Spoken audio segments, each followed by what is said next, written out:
برضا الله تعالى وبشفاعة النبي صلى الله عليه وسلم وعلى كل نية صالحة وإلى حاجاتنا وحاجاتكم بنية الدعاء والقبول. الفاتحة. أعوذ بالله من الشيطان الرجيم. بسم الله الرحمن الرحيم. الحمد لله رب العالمين الرحمن الرحيم مالك يوم الدين إياك نعبد وإياك نستعين اهدنا الصراط المستقيم صراط الذين أنعمت عليهم غير المغضوب عليهم ولا الضالين آمين. السلام عليكم ورحمة الله وبركاته. الحمد لله والصلاة والسلام على رسول الله سيدنا محمد بن عبد الله وعلى آله وصحبه ومن والاه لا حول ولا قوة إلا بالله. رب اشرح لي صدري ويسر لي أمري واحلل عقدة من لساني يفقه قولي. وقال الله تعالى في القرآن الكريم أعوذ بالله من الشيطان الرجيم بسم الله الرحمن الرحيم قد أفلح المؤمنون الذين هم في صلاتهم خاشعون. صدق الله العظيم. Hadirin jamaah salat maghrib musalla Baitul Hidayah yang hadir pada malam hari ini yang saya muliakan, monggo yang pertama dan yang paling utama mari kita bersyukur dan bersyukur kepada Allah karena malam ini kita masih diberi petunjuk. Malam ini Allah masih memberi hidayah dengan melangkahkan hati dan langkah kaki kita untuk bersama-sama hadir di musalla Baitul Hidayah ini dalam rangka untuk melaksanakan kewajiban kita ibadah salat maghrib berjamaah. Kemudian kita lanjutkan dengan kajian rutin kita. Mudah-mudahan rawuh lenggah kulo kalian jenengan dicatat oleh Allah sebagai amal soleh yang mampu menghantarkan iman kita semakin kuat dan mampu menghantarkan amal kita semakin sempurna di hadapan Allah. Amin. Allahumma amin. Para jamaah yang dimuliakan oleh Allah, pada kesempatan kali ini kita akan bahas tentang makruh dalam sholat. Apa yang akan saya tayangkan di depan niki kulo kalin jenengan harus kalau bisa menjauhinya, karena niki perbuatan makruh memang tidak membatalkan sholat, tetapi perbuatan ini kalau ditinggalkan akan mendapatkan pahala yang mampu menyempurnakan ibadah sholat kulo kalin jenengan. Disadari atau tidak, perbuatan-perbuatan makruh di dalam sholat niki terkadang kulo kalin jenengan melakukan. Terkadang kulo kalian jenengan melakukan. Memang batalnya sholatnya tidak sampai batal, tapi lebih afdol ditinggalkan. Apa saja makruh yang ada dalam sholat kulo kalian jenengan? Ngapunten nomor setunggal. Nah, niki lho Pak. Lirak-lirik atik mripate ngapunten. Melirik atau menoleh al-iltafat tanpa keperluan tertentu. Jadi tidak ada sebab yang urgen, yang sangat penting dalam sholat. Kulo kalian jenengan lirik, ngapunten, makruh. Jadi niki tasik bergerak, niki kebetulan saya dapat gambar yang bisa niki bergerak niki. Nah niki lah. Jadi pandangan kulo kalian jenengan fokus ke tempat sujud. Jangan sampai melirak diri atau iltafat, al-iltafat dalam bahasa Arabnya. Niki hukumnya makruh karena bisa menghantarkan kulo kalian jenengan kalau tidak ragu dalam sholat, was-was dalam sholat, pikiran kulo kalian jenengan hati ini dereng khusyuk.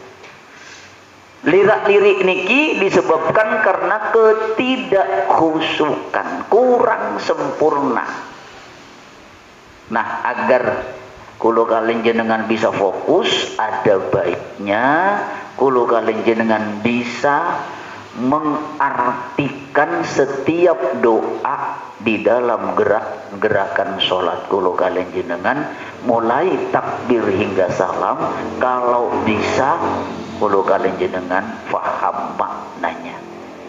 Mudah-mudahan minggu depan, 2 minggu lagi, saya bisa memberikan catatan lewat fotokopi nanti bagaimana doa-doa dalam sholat bisa diterjemahkan ke dalam bahasa Indonesia. Jadi mulai niat, kemudian setelah niat kulo kalian jenengan takbir, setelah takbir kulo kalian jenengan ruku, setelah ruku kulo kalian jenengan iktidal, setelah iktidal kulo kalian jenengan sujud, begitu terus nggih. Setiap gerakan ada doanya, dan doa itulah kulo kalian jenengan harus paham maknanya. Keserasian antara memahami makna sholat itulah yang disebut dengan khusyuk. Nah, yuk niki was-was Pak, sehingga lirak-lirik niki makruh deh. Jangan sering kita lakukan di setiap kita melaksanakan sholat. Kemudian setelah itu para jamaah yang dimuliakan oleh Allah, yang kedua mungkin ada dasarnya di sini. Niki wonten dalile nggih. Ada dasar di setiap ada nopo hukum pasti saya sertakan dasarnya hadisnya. An Aisyah radhiyallahu taala anha qalat sa'altu an-nabiy sallallahu alaihi wasallam an iltifati fi sholati tentang lirik. Jadi Aisyah ini tanglet kali Kanjeng Nabi. Berarti kalau Aisyah yang tanya pada Rasulullah, berarti singkatah lirik-lirik niku lanang napa wedok? Wedok. Soalnya sing tanglet Aisyah. Nggih sami mawon, nih urusan lirak-lirik niku bah lanang bah wedok nggih sami mawon. Keleresan sing tanglet Siti Aisyah. Faqala huwa ikhtilasun yakhtalisuhu syaitanu min salatil abdi, rawahul Bukhari. Kata Rasulullah sallallahu alaihi wasallam dari Aisyah, aku bertanya kepada Rasulullah sallallahu alaihi wasallam tentang menoleh dalam salat. Beliau bersabda, itu adalah pencurian yang dilakukan setan dari salat seorang hamba. Jadi setan niku berusaha untuk mengipas-ngipasi. Setan niku berusaha agar kulo kalian jenengan was-was dalam salat. Makanya ngapunten kadang-kadang jangankan panjenengan kulo piyambak nih, kunci sepeda motor nyata-nyata kulo salap ten bawahnya sorban. Boten ketinggal Pak, kunci sepeda motor. Begitu takbir niku diilingno karo iblis kali setan lho, kunci mono endi. Lah niku kulo gampil mawon Pak, begitu sujud kulo rabah selesai. Oh, mendol berarti nenggeni. Niku lho Pak kurang ngajari iblis. Padahal wis nyata-nyata bendol, tapi koyok-koyok gak percaya. Nopo malih dompet jenengan? Tambah bingung sembayangi. Akhirnya biasa pertama kali lambat, suwe-suwe rokaat kedua, rokaat ketiga, rokaat kedua, ketiga, keempat. Begitu rokaat pertama kulo kalian jenengan gak iling dompet, rokaat kedua iling dompet 2, 3, 4. Pada saat 4 rokaat sholat duhur kalian sholat asar atau sholat isya, cepet minta ampun, wedi dompete hilang.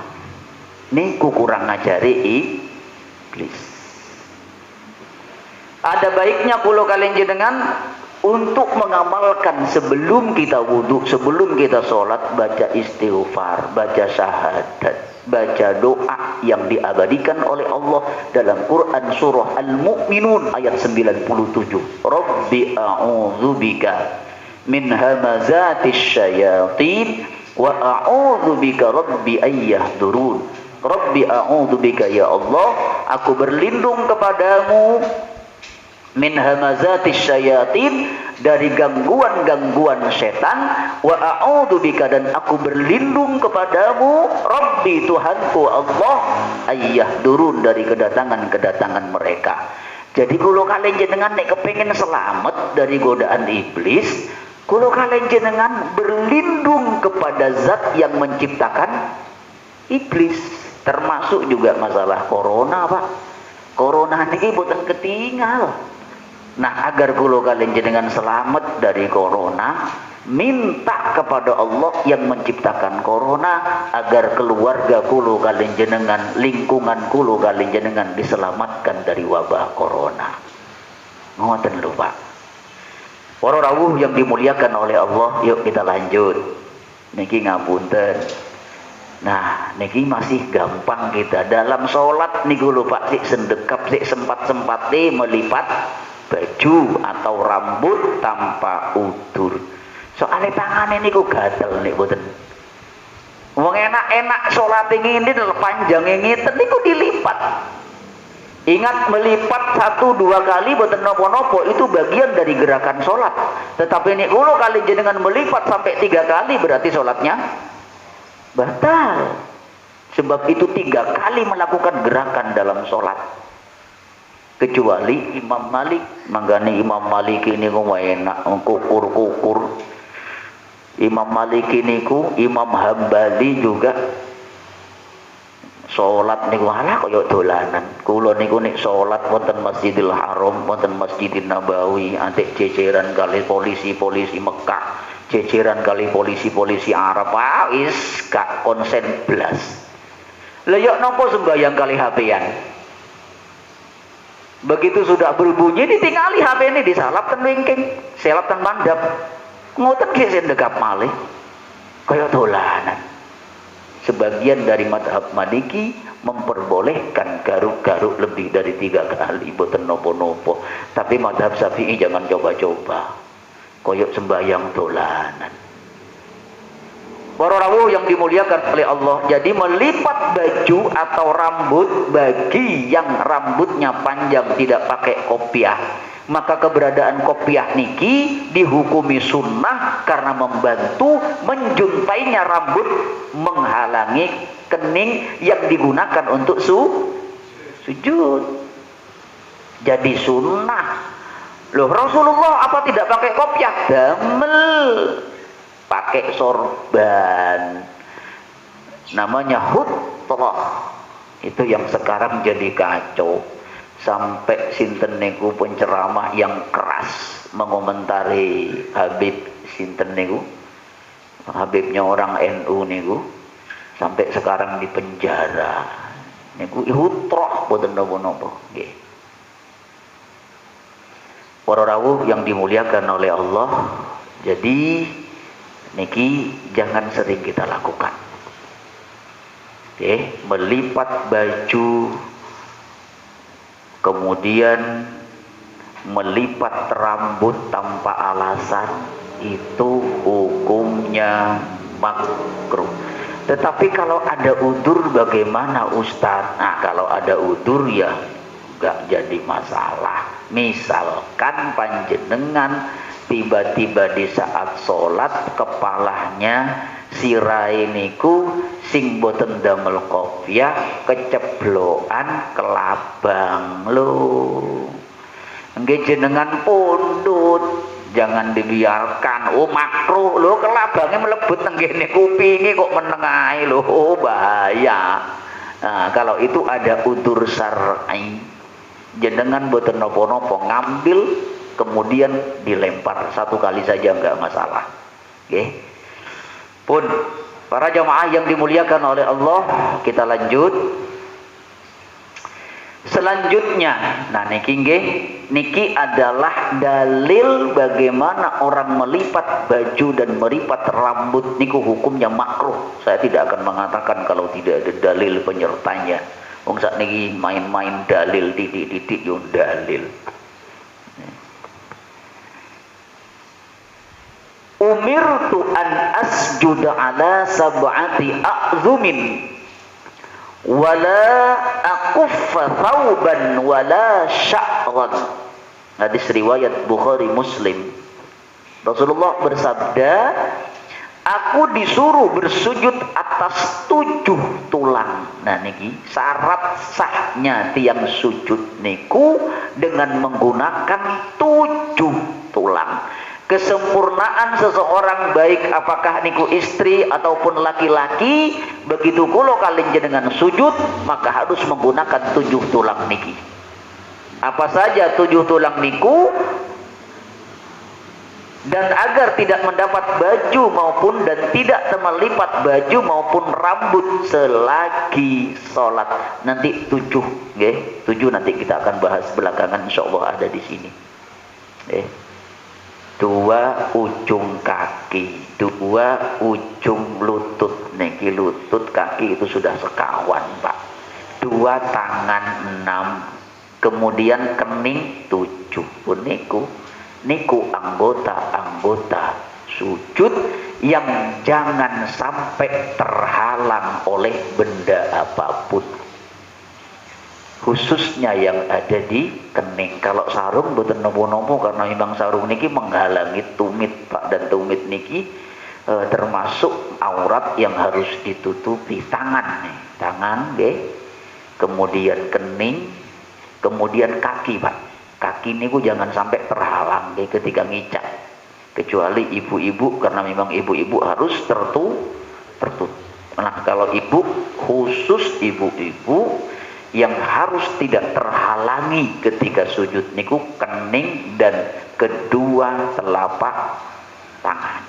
Sebab niki ini tertutup, depannya harus terbuka, karena auratnya wong wedok niku auratul mar'ati jami'a badaniha illal wajhi wal kaffain. Sesungguhnya aurat wanita di saat sholat seluruh tubuhnya kecuali wajah, wal kaffain, dan 2 telapak tangan. Imam Maliki mengatakan telapak tangan dan punggung telapak tangan itu juga boleh diperlihatkan kalau Imam Maliki dan Hambali, tapi Imam Syafi'i tetap hanya 2 telapak tangan dan wajah, punggungnya harus tetap ditutupi. Tentu, Pak. Para jamaah yang dimuliakan oleh Allah pun pelan-pelan nanti, karena saya tadi agak sedikit datang terlambat, nanti agak Jawa agak sedikit nambah boten nopo-nopo nggih, barang-barang 10 menit nggih, biar panjenengan tuwuk ngaji nih ngoten lho, Pak. Insyaallah materi saya itu pasti penting, Pak. Materi saya ini penting saestu. Saya ambil dari intisari berbagai kitab rujukan. Jadi jenengan tinggal moco ngeten paham panjenengan. Pun talah, jenengan pokoknya sabar duki pasti dapat ilmu. Niki sami kali mondok niki, jenengan sudah menghatamkan kitab takrib, jenengan sudah menghatamkan nanti Safinah, Sulam, niki isi ini sedoyo, Pak. Pun jenengan boten usah bocah-bocah kitab, sudah dapat intisarinya. Saestu. Cuman memang ilmu-ilmu ngeten niki, Pak, ngapunten ten punti-punti nggih. Sing ngaji nggih ngeten-ngeten niki mawon. Nggih, di mana saja jenengan keliling sak Surabaya kula ongkosi, Pak. Sampai mendatangkan kiai jauh-jauh dari Jombang. Nggih sing dugi nggih ngoten-ngoten niku mawon. Carane ya nopo? Satu pesan saya. Keluarkan uang kasnya masjid. Setiap orang yang datang di woro-woro, siapa yang mau ngaji, datang ngaji, dikasih uang saku 100.000 per orang, pasti penuh mushola Baitul Hidayah. Nggih napa nggih? Gak wedoke, gak lanangi. Ini perlu dijak sak putu-putu nih. Ayo nak 1.000 lumayan. Ngoten, Pak. Gak ngerti corona, ngoten. Para rawuh yang dimuliakan oleh Allah pun, kita lanjut. Lah niki Pak, Imam Masjidil Haram. Bagaimana Imam Masjidil Haram niku kula kali jenengan memberikan keteladanan tiyang niku nek sembayang, Pak. Jenengan tingali rasukane tiyang sembayang niku sembayang dados imam. Ya Allah niki, ya Allah ganteng, Pak. Niki namanya hutroh niki hutroh. Tutuk jilbab lho, kok kudungan. Wong lanang kok kudungan sanis niku hutroh. Pakaian di zaman Kanjeng Nabi. Ganteng, Pak. Wong memang orangnya ganteng, alek jambangi. Coba Dedik paling ngeten niki. Medeni tikus, Pak. Jadi ini yang difirmankan oleh Allah dalam Quran surah Al-A'raf ayat 31. Kalau kalian jenengan ya yang penting baguslah. Jangan sampai ngapunten nggih ngapunten. Mula ya sembayang kok iso pakok kaos oblong pisan ana tulisane pisan wis gak kena kok anjene. Niki lho dalile dalam Quran surah Al-A'raf ayat 31. A'udzubillahi minasyaitonir rajim. Ya bani Adam khudhu zinatakum 'inda kulli masjidin wa kulu washrabu wa la tusrifu innahu la yuhibbul musrifin. Kata Allah, niki lo ayatnya, wahai anak Adam, pakailah pakaianmu yang indah di setiap memasuki masjid, musola sami mawon. Kelambi rong minggu gak diumbah sik digayai nang masjid, mambu keringet sampai koncone sebelah ini ku mengheningkan cipta gak ambaan gara-gara gak kuat. Boten angsal nih. Jadi yang penting pakaian itu bersih, syukur nih pakaian kulo kalian jenengan indah. Coba menghadap Gusti Allah, pakaiannya kok biasa-biasa. Sementara kulo kalian jenengan diundang Bu Risma. Saat ini kita terus menteri Pak Jakarta. Goodbye Surabaya. Misalkan diundang Ibu Gubernur, kulo kalian jenengan damel rasukan sing sae masa ngadep tenggene Gusti Allah pakai kaos. Ate ono tulisane barang nang mburi. Tulisane nang mburi Ajinomoto cap mangkok merah enak sekali. Ate salat maghrib diwaca Pak. Rakaat pertama Ajinomoto, rakaat kedua cap mangkok merah, rakaat ketiga enak rasanya karena memang 3 baris. Lah kok iso diwoco, sing salah sing woco apa sing pakai baju karo-karo nih gendeng kabeh. Lho iya kok ana tulisane niku napa malih Surabayaan Pak kaos ucapane niku mboten karo-karuan niku ya Allah bahasane ngoten kaos ngoten didamel pakaian sembayang nggih diwaca wong tulisane ten wingking. Masya Allah, makanya termasuk makruh hukumnya bila seseorang niku memakai pakaian sementara pakaiannya itu ada tulisan-tulisan tertentu yang menyebabkan orang yang berada di belakangnya niku terganggu dan kepingin membaca tulisan itu. Makruh hukumnya Pak, boten angsal. Sing paling sae nggih polos kados jenengan niku nggih batik boten nopo-nopo, sing penting tidak ada tulisannya, aman. Polos tapi baju kesayangan Kanjeng Nabi niku yang pertama peta putih, yang kedua baju kesayangan Rasulullah niku kuning. Ada yang mengatakan juga baju kesayangan Rasulullah niku merah. Para rawuh yang dimuliakan oleh Allah, tapi sering Rasulullah menggunakan baju putih kayak gini. Niki lho Pak, luar biasa. Niki imam ngerigo Pak, pakaiannya bagus-bagus. Makanya ayo dijaga akhlak adab kulo kalian jenengan di saat melaksanakan sholat, usahakan memakai pakaian yang terbagus. Para jamaah yang dimuliakan oleh Allah, lanjut yang keberapa saat ini? Nah niki lho Pak, sembahyang kok sak dangak barang soalnya bocor gak ngerti udan lah. Netes Pak lho niku dangak. Wong awak ini kuboten ketetesan. Terus apakah seperti ini membatalkan sholat? Boten. Tapi suwi-suwi nih jenengan dangak sampai ping 3 ya padha wae itu gerakan.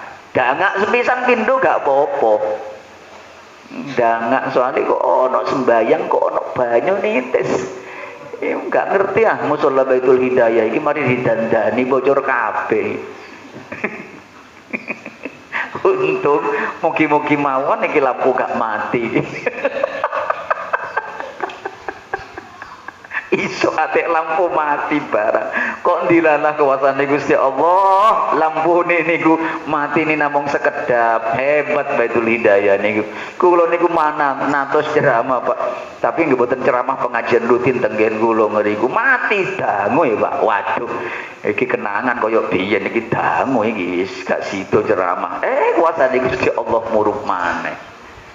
Para rawuh yang dimuliakan oleh Allah. Jadi kalau melihat ke atas kados ngeten niki hukume makruh. Antik dangake kok yo doang ngeten. Masya Allah. Pun para jamaah yang dimuliakan oleh Allah, niki hadis dalilnya nggih. Dalam Sahih Bukhari Muslim, layantahiyanna aqwamun yarfa'una absarahum ila as-sama'i fi sholati aw la tarji'u ilaihim. Dari Jabir bin Samurah radhiyallahu an, bahwa Rasulullah sallallahu alaihi wasallam bersabda, hendaknya kaum-kaum yang mengarahkan pandangannya mereka ke langit dalam sholat itu bertaubat, atau pandangan mereka tersebut niki tersebut nggih tidak akan kembali kepada mereka. Besok Pak, orang-orang yang sering dangak sembahyang niku, maka lehernya akan mematung, tidak akan kembali lagi. Di akhirat kebiasaan orang-orang yang sering toleh ini. Bahkan ada ayat yang menyatakan punggung mereka mematung, yang tidak pernah sholat. Ngapunten binjing nggih. Yauma yaksafu an sakin wa yud'auna ila sujudi wa hum sadimun. Tarhaquhum absaruhum tarhaquhum dillah wa qad kanu yud'auna ila sujudi wa hum sadimun. Ada ayat yang mengatakan seperti itu. Besok itu yang akan dipanggil oleh Allah Subhanahu wa taala adalah golongan orang-orang yang mulai dari hidup dan kehidupannya, mereka yang sholat dan mereka yang tidak sholat. Yang sholat itu ketika nanti ada di padang mahsyar Pak, disuruh sujud oleh Allah. Sujud kata Allah di padang mahsyar besok. Semua berkumpul dari zaman Nabi Adam sampai Adam Malik sampai zaman Nabi Muhammad. Dikempalakan dan setunggal, kemudian Allah berfirman, wahai manusia, sujud. Ternyata sing sakit sujud sing pundi, yang ketika dia ada di dunia dia sholat. Sing sembahyang niku ki sujud, sakit sujud, semua sujud manusia. Tapi ada di antara manusia saat itu yang tidak bisa sujud. Dialah golongan orang yang celaka. Kenapa tidak bisa sujud? Karena punggungnya kaku seperti kayu, bahkan seperti besi, tidak lemas, tidak bisa elastis untuk sujud. Ketika ditanyakan kepada mereka, dulu ketika dia di dunia nggak pernah melaksanakan sholat, padahal omailu tidak. Rumahnya dekat dengan masjid, tapi moh sembahyang. Hati-hati. Mereka tidak punya kesibukan kata Allah, tapi mereka kalau diajak untuk melaksanakan sholat, moh istilah. Para jamaah yang dimuliakan oleh Allah, na'udzubillah min dzalik. Sebagian ayatnya mengacu ke situ. Niki yang kebiasaan orang-orang sing dangak niku. Kemudian hendaknya mereka berhenti dari hal itu atau akan disambar pandangan mereka. Ada hadis yang mengatakan seperti itu. Begitu Allah tidak suka kepada orang yang ketika dia sholat, maka wajahnya sering mendangakkan ke atas, menengadahkan ke atas. Para rawuh yang dimuliakan oleh Allah, kita lanjutkan.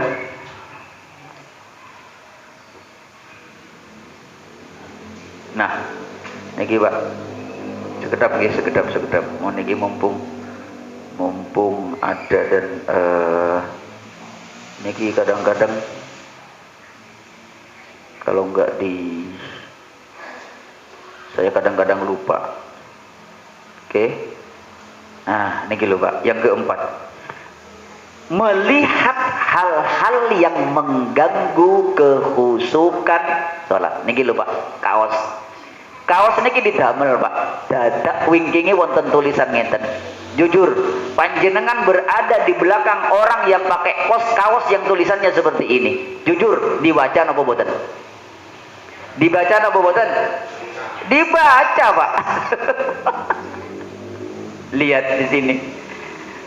Sholatlah di belakang imam sebelum sholat di hadapan imam. Leres napa boten? Leres napa boten?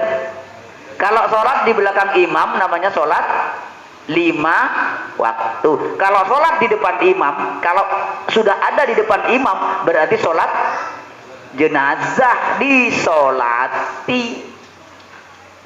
Ate aneh pisan gak tahu nenggone musola, jaluk disolatin ning musola. Akhirnya sing gowo gregetan gak tahu nang musola nang. Jadi kecelakaan bagi orang yang tidak pernah sopo nang tempat ibadah, tapi ketika mati jaluk disolatkan di. Nah niku lak ngetren awak. Ngetren nggih kersane. Terus persoalannya ada pertanyaan, Ustadz, bolehkah aku sholat menyolati orang yang tidak pernah sholat dalam hidupnya? Bolehkah aku sholat, Ustadz, sholat jenazahnya orang yang tidak pernah sholat dalam hidupnya? Jenengan tinggal 2 kemungkinan, Pak. Kalau pertanyaannya kayak begitu, 2 kemungkinan. Kemungkinan apa, Ustaz? Kalau orangnya boten resek. Semerap resek. Wonten tiang boten natos sembahyang wonten musola, tapi resek.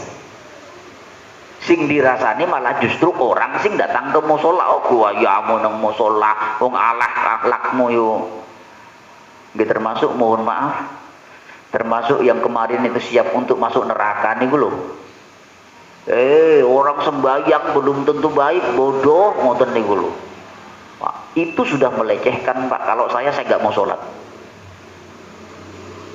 Kalau ada orang nggak pernah ke musola, nggak pernah sholat, tapi dia ngereseki orang sing sholat, maka haram disolati. Tapi kalau ada orang tidak pernah sholat, tapi baik, Pak, nggak pernah ngereseki. Memang nggak pernah sholat dia, tapi tidak pernah ngereseki, Pak.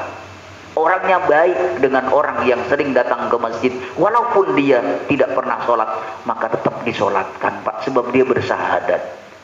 Walaupun ada ayat yang mengatakan, wala tusalli ala ahadin minkum mata abada, wala takum ala qabri. Jangan sekali-kali kamu menyolatkan orang-orang yang tidak pernah sholat, dan jangan sekali-sekali kamu berdiri di depan kuburannya. Innahum kafaru bihi, sesungguhnya orang itu sudah kafir kepada Allah. Wa matu wa hum kafirun, dan dia mati dalam keadaan kekafiran.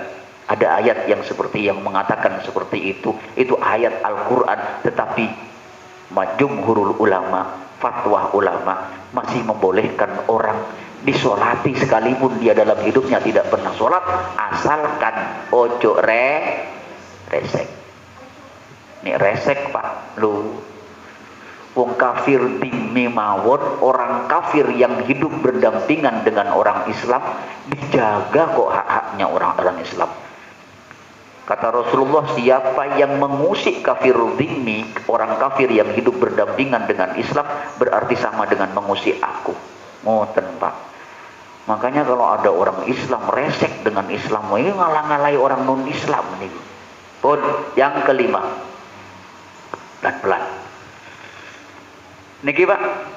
Anna Nabiyya sallallahu alaihi wasallam kanat lahu khamisatun laha 'alamun fakana yatashaghalu biha fi sholati fa'ataha Aba Jahmin wa akhadha kisaan lahu ambijaniyan. Nabi dulu pernah punya baju garis-garis yang ada gambar, sehingga beliau tersibukkan dengannya di dalam sholat, tidak bisa khusyuk, lalu beliau memberikannya kepada Abu Jahm dan mengambil mantel yang polos. Kanjeng Nabi mawon rasukannya ada garis-garisnya terganggu, nopo mali potongan kulo kalian jenengan. Makanya jangan sekali-sekali kulo kalian jenengan wis ngerti kaos ono tulisane koyo ngene, ngono yo digawe nggone Baitul Hidayah. Nggih diwaca, Pak. Dipanggil bos buru-buru nyamperin. Nggih napa nggih? Nggih napa nggih? Oh, nggih. Wong dipanggil bos kok. Lihat, dipanggil adzan boro-boro nyamperin, boro-boro. Niki leres napa boten? Leres napa boten? Oh, berarti jujur kabeh. Ya Allah, dipanggil bosnya ajre, Pak. Tapi dipanggil super bos niku lho, bos di antara segala bos Gusti Allah Subhanahu wa taala. Loh, santai mawon Ustaz, enggak mungkin kok. Pekerjaan dipecat gara-gara gak nyamperin. Tenang mawon lah Ustaz, makanya sembayangi tenang-tenang mawon.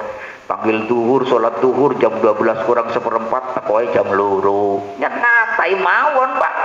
Sholat asar diundang jam 3, dugine jam 5.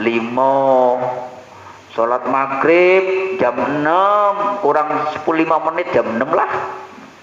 Dugine jam setengah 7. Sholat isya jam 12 dalu. Antik dalil bisa, Ustaz, aku nek pengen sholat dalu iki lho Ustaz, aku gak sholat isya tepat waktu Ustaz, engkau sholat isya dalu nih terus no kula ngoten, terus no, akhirnya jujur sampean ping piro gak sholat isya, akhirnya iya Ustaz kadang-kadang kebablasan, kapokmu kapan.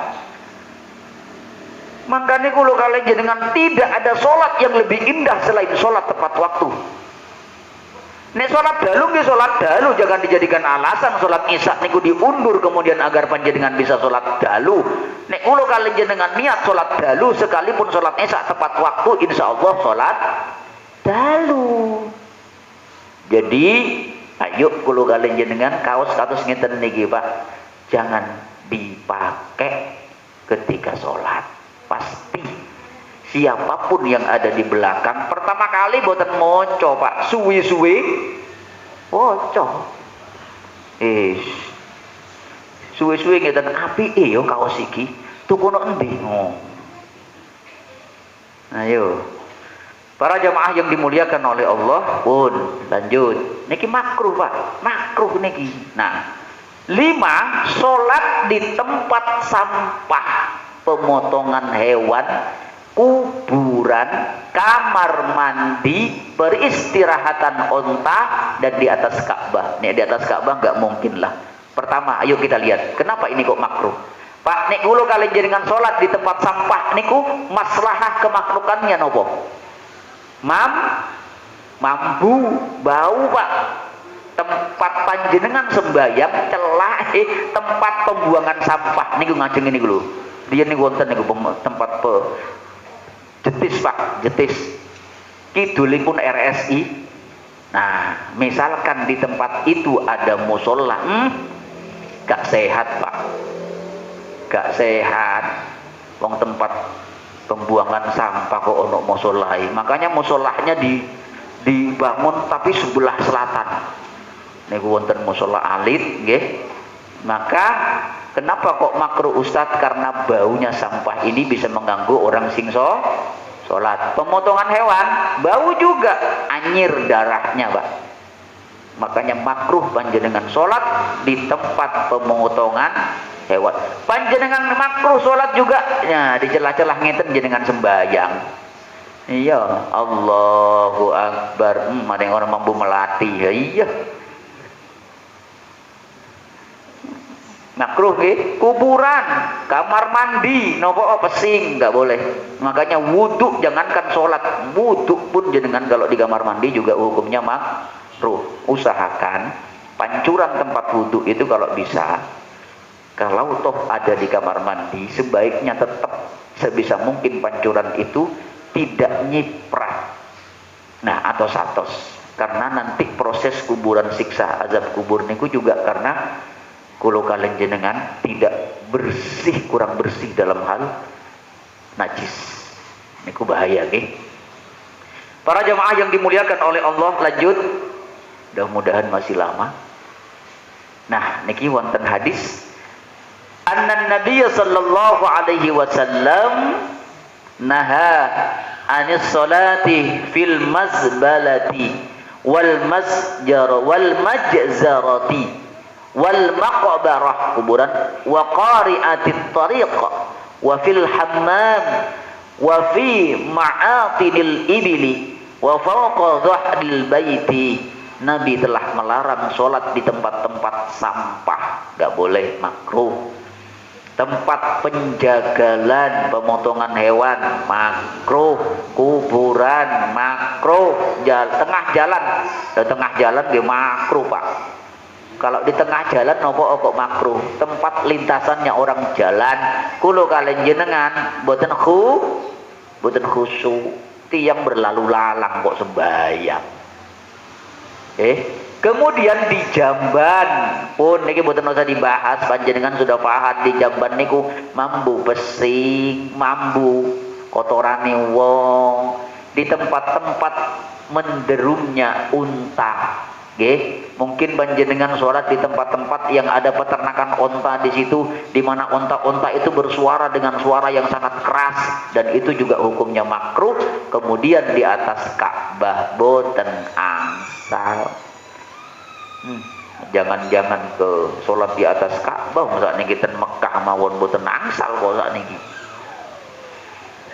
Peraturan pun boten angsal sakniki. Tapi insyaallah sekedap malih dibuka malih. Sementara untuk Indonesia termasuk 20 negara yang dilarang karena memang wabah pandemi di Indonesia setelah diperhatikan cukup ada peningkatan yang sangat tajam. Pun kemudian para jamaah yang dimuliakan oleh Allah, nah niki juga wala tusalli fil a'qadil ibil, janganlah kamu sholat di tempat menderumnya unta atau yakni tempat menderumnya suara di sekitar sumber air. Niki enak Pak, memang Pak dengan sembahyang sebetulnya ini weco Pak, asrep tapi suarane banter. Niku sing garai boten khusyuk sembayangi. Karena suara air niki lho Pak, suara air niki lho yang menderu, itu yang menyebabkan kulo kalian jenengan sholat makruh. Cari tempat-tempat suasana yang enak, yang sekiranya kulo kalian jenengan bisa khusyuk, ngoten lho. Lah niki sholat sebelah niki coba enak banget, karena memang sangat sangat asrep nggih. Kemudian para jamaah yang dimuliakan oleh Allah, nah, al-ardu masjidun illal maqbarati wal hammam, seluruh bumi adalah tempat sujud selain kuburan dan jamban. Silahkan seluruh bumi luas, jenengan mau sholat ten pundi mawon, tapi ojo sholat nang gereja. Kaya gak ono masjid ya sembahyang wonten gereja. Pun para jamaah yang dimuliakan oleh Allah, selanjutnya mungkin masih ada.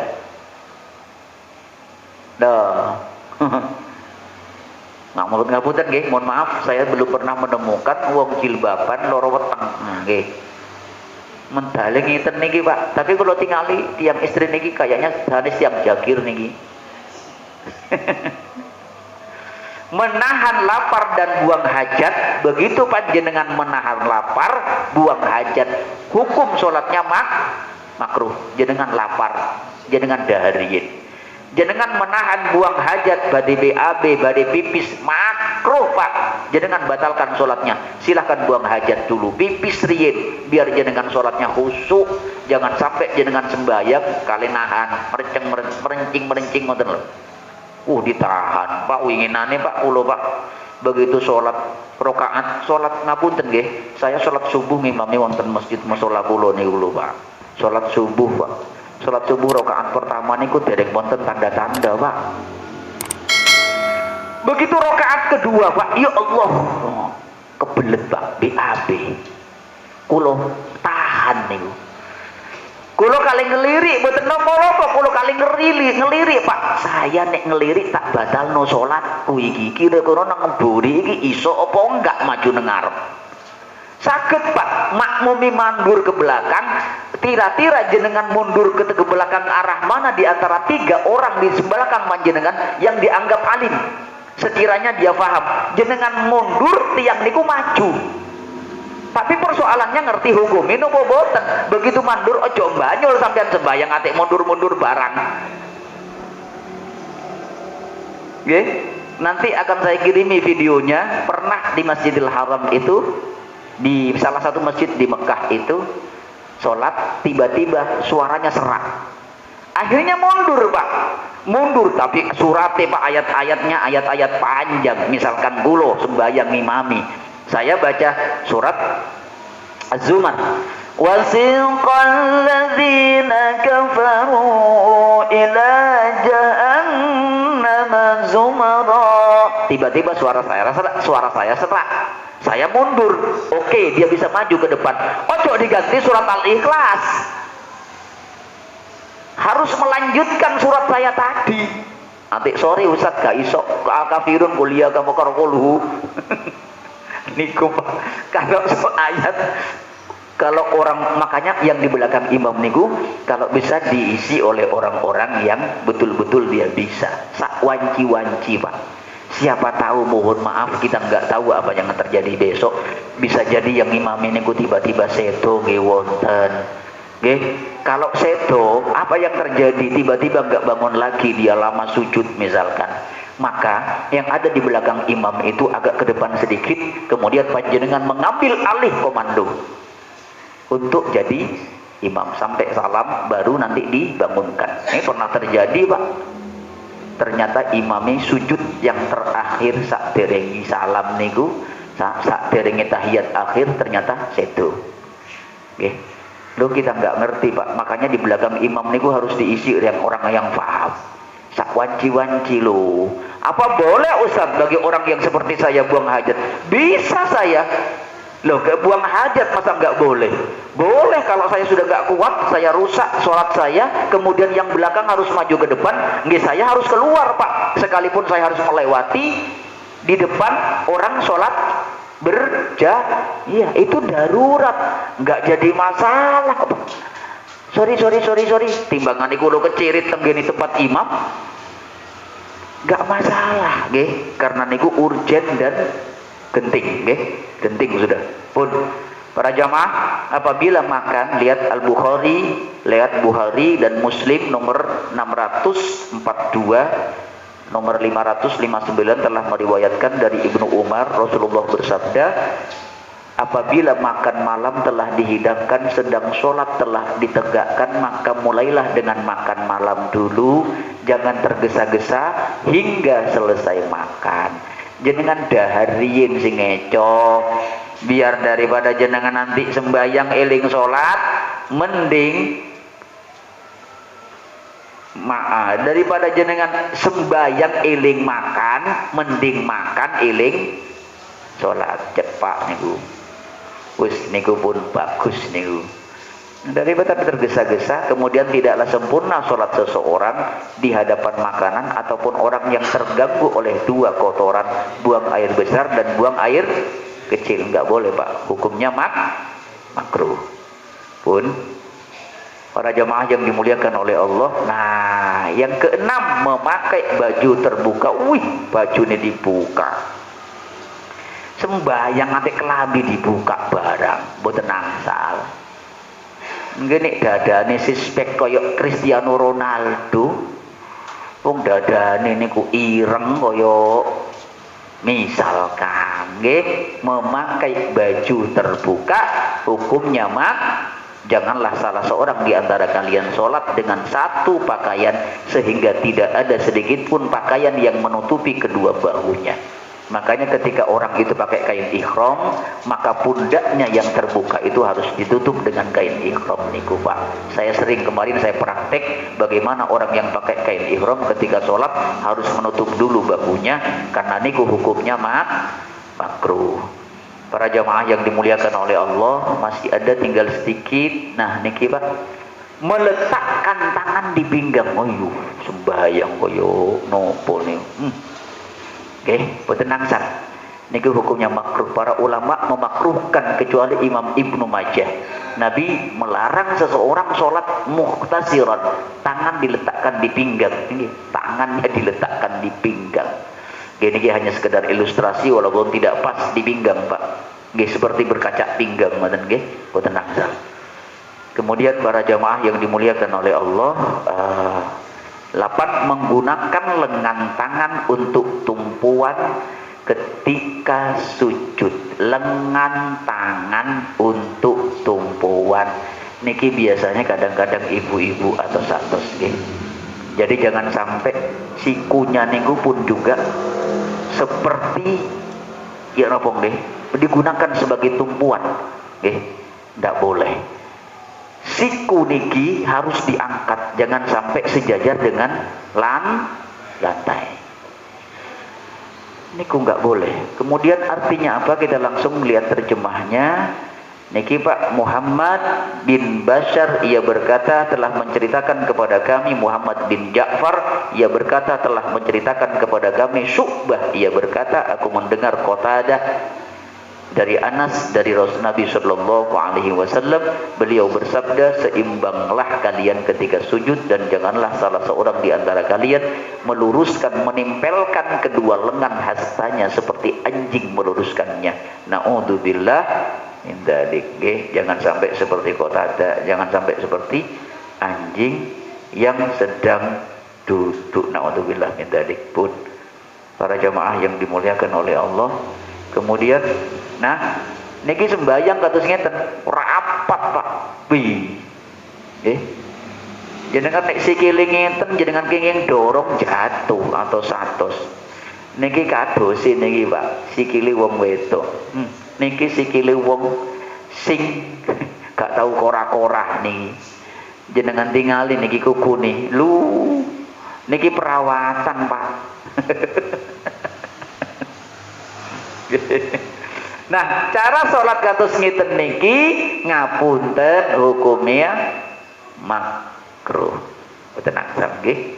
Pun merapatkan kaki boten angsal. Kemudian dari Uyainah bin Abdurrahman ia berkata pernah aku bersama ayahku di masjid yang melihat seorang laki-laki yang sholat dengan merapatkan kedua kakinya. Ayahku lalu berkata orang itu menempelkan kedua kakinya. Sungguh aku pernah melihat para sahabat sholat di masjid ini selama 18 tahun. Aku tidak pernah melihat seorang pun dari mereka yang melakukan itu. Jadi makruh nggih boten angsal. Para jamaah yang dimuliakan oleh Allah, 10 sujud dengan kopiah yang menghalangi dahi di tempat sujud. Boten angsal niki sekalipun jenengan damel kopiah kemudian kopiahnya terlalu ke bawah ngapunten nah niki lho dan niki lak menghalangi to kening niki jangan sampai terhalangi, harus tetap nempel di lantai, jangan terhalangi walaupun dengan kopiah. Jadi kopiahnya agak ke atas kan, sebab kalau terhalangi hukumnya makruh. Pun para jamaah biar kulo kalian jangan paham niki lho niki nggih tidak wajib meletakkan anggota sujud secara langsung di lantai. Jadi dibolehkannya sujud dengan keadaan anggota sujudnya tertutupi pakaian yang dikenakan ketika sholat seperti sujud dalam keadaan peci menutupi dahi. Ini adalah pendapat mayoritas ulama Hanafiyah, Malikiyah dan Hambali, dan pendapat para ulama masa silam seperti Atha, Tawus, An-Nakhai, Asy-Sya'bi, Al-Auza'i dan lain sebagainya. Oke. Ketika kami sujud tatapkanlah keningmu niki lho. Niki nggih dalilnya biar kalau kalian jenengan paham. Pun para jamaah niki juga sama juga kami pernah sholat bersama Rasulullah di hari yang sangat panas. Jika ada sahabat yang tidak mampu untuk meletakkan dahinya di tanah, mereka membentangkan ujung bahunya kemudian bersujud. Okay. Niki pun selesai. 11 mengusap bekas sujud dalam sholat. Tempat sujud ini lupa kotor, tiba-tiba jenengan diusap riyin, setelah diusap baru jenengan sujud, itu juga hukumnya makruh. Terus apa kaitannya dengan ini Ustaz? Niki tiang sujud di tanah. Pendapatnya Imam Al-Ghazali, bagi orang yang pernah melakukan sholat, pernah melakukan dosa besar, maka silahkan sujud seperti sholat ini, seperti sujudnya ini, untuk menunjukkan bahwa diriku lo kalian jangan hina di hadapan Allah. Tujuannya sujud adalah tobat. Niki hukumnya makruh juga. Kemudian ya niki Jika engkau mengusapnya maka cukup sekali saja. Nggih, nek cukup mengusap jenengan sekali saja, jangan sampai berkali-kali ketika kula kalian jenengan sujud. Nah, sering napa boten ngeten niki? Sering napa boten? Jaler napa istri? Sedaya.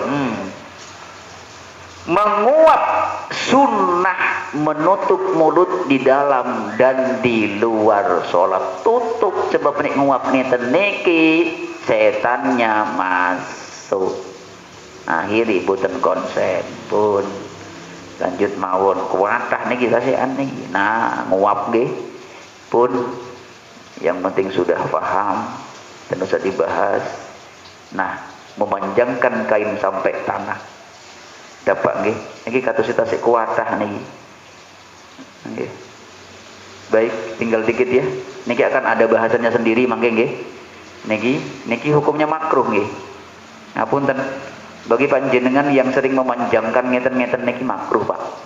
Nggih, makruh, hanya sekedar makruh, salatnya sah. Tapi kalau hanya sekedar menutup mata kaki gak apa-apa. Ada orang di rumah saya niku saking wedi menutupi mata kakinya sampai sak betis dukul ngeten niki Pak sarungi. Akhirnya sujud, Pak. Diangkat malih sarungi ke atas. Oh, ketok Pak barang jerone. Undahlah. Sing paling pas ya nopo. Nah, ngeten lho Pak, yang penting menutupi ngeten lho Pak. Jangan sampai mblembret ngeten niki, hukumnya makruh. Nggih, akhirnya isbal barang. Pun siapa yang sholat dalam keadaan isbal disertai kesombongan, maka Allah tidak memberikan jaminan halal dan haram untuknya. Ingat nggih, isbal disertai kesombongan. Niki bahasannya besok mawon. Masalah isbal biar panjenengan paham. Isbal itu harus di atas mata kaki alias cingkrang. Pun celono apik-apik dipotong, dicingkrang nih. Pun gampang nanti kita bahas nih. Loh, ternyata masih banyak ya. Nih, nggih, pun ada 3 orang. Masih banyak. Loh, masih banyak. Niki gampang. Oh, masih banyak. Oke, para jamaah yang dimuliakan oleh Allah, kita akan bahas nanti. Niki masih ada banyak yang belum kita anu. Ternyata banyak makruh dalam sholat, termasuk salah satu di antaranya yang saya sebutkan tadi. Oke, insyaallah 2 minggu lagi kita akan sempurnakan biar panjenengan tidak jenuh. Saya mau aja sampai jam 8 kulo layani jenengan. Tapi saya tahu panjenengan mungkin ada di antara yang sudah lapar. Ustaz iki kok gak mari-mari kan mau. Gak ngerti apa tempuluwe ngoten. Saya gak mau Pak dirasani kados ngoten. Pun selesai. Ada yang ingin bertanya? Selesai dihidupkan malih. Oke. Insyaallah ini ternyata masih banyak nih. Insyaallah kita lanjutkan malih minggu depan, 2 minggu lagi. Oke, sampun. Pun mudah-mudahan bermanfaat. Subhanakallahumma wa bihamdika asyhadu an la ilaha illa anta astaghfiruka wa atubu ilaik. Assalamualaikum warahmatullahi wabarakatuh.